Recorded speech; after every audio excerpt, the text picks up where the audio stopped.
This is what you asked for. Heavy is the crowd, fire in the sunrise, ashes raining down.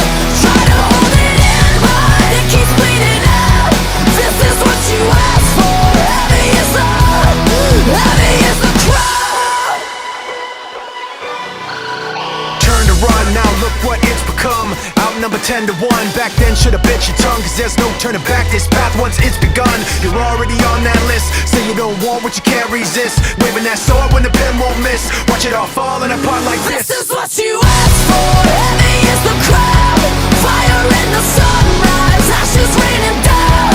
Try to hold it in, but it keeps bleeding